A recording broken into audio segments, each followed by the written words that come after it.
Bonjour tout le monde, j'espère que ça va bien. Donc aujourd'hui, deuxième capsule de notre chaîne YouTube.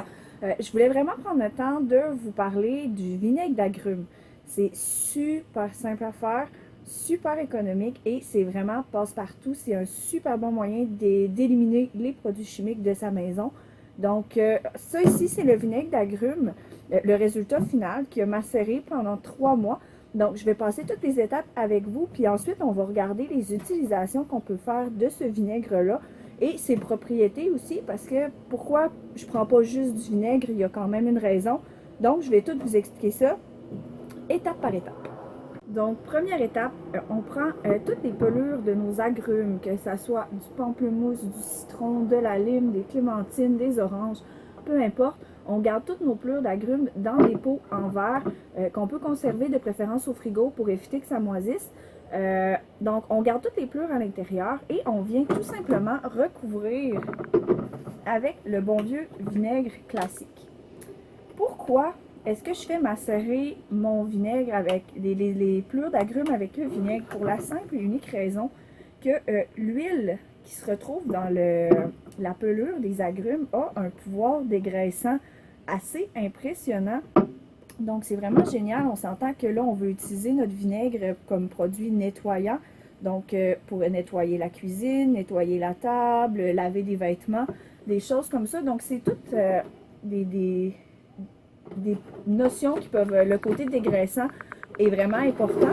Donc, on vient utiliser tout ce qu'on aurait normalement acheté de nos agrumes pour upgrader un peu notre vinaigre et le rendre encore plus nettoyant, encore plus efficace pour ce qui est de l'usage ménager, dans le fond. Donc, on ferme le pot et on laisse macérer. Moi, je laisse macérer 3 mois, des fois même un peu plus. Dans le fond, je prends mes pots, je les laisse sous le comptoir et je les oublie là. Puis ben, quand mon pichet de vinaigre qui est déjà macéré est terminé, ben là, je viens vider mes pots pour le remplir. Donc, il n'y a pas de temps de macération maximum ou minimum.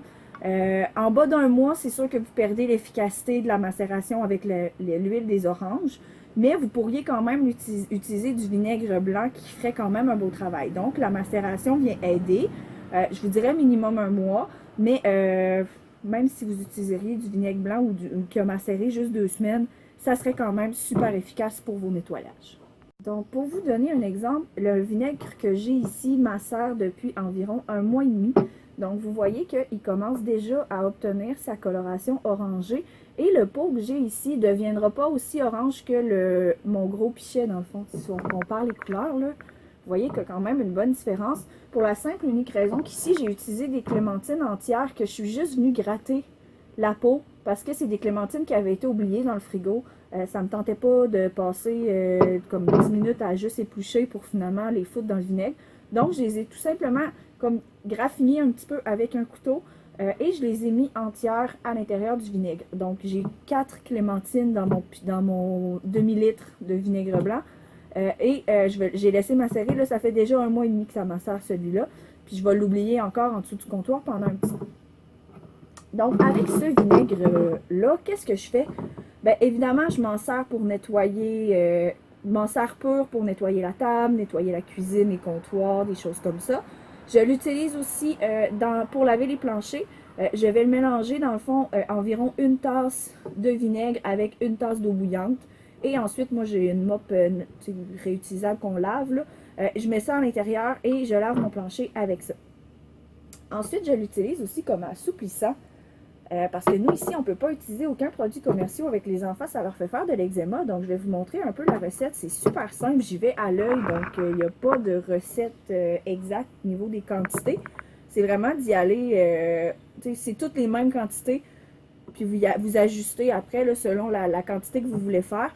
Moi, j'ai du lavage à faire cet après-midi. Donc, j'en profite. J'en fais une petite quantité qui va me donner environ pour 5-6 brassées. Comme ça, j'ai pas besoin de m'en refaire pour la semaine. Puis après ça, ben, c'est super facile. Vous pouvez le faire à la brassée. Vous pouvez en faire une grosse quantité.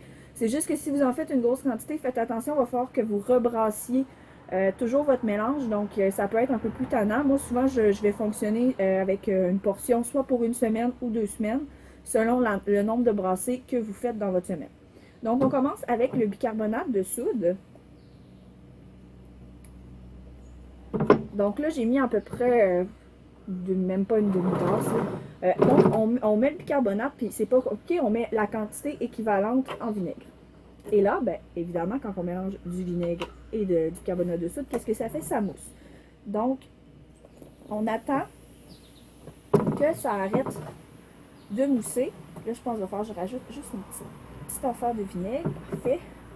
Donc, quand ça a terminé de mousser, ce qu'on fait, c'est qu'on va venir ajouter une quantité équivalente d'eau.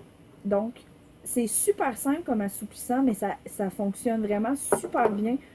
Moi, je fais mon séchage vraiment le plus sur la corde possible l'été, puis mon linge ne devient pas raide, il est souple.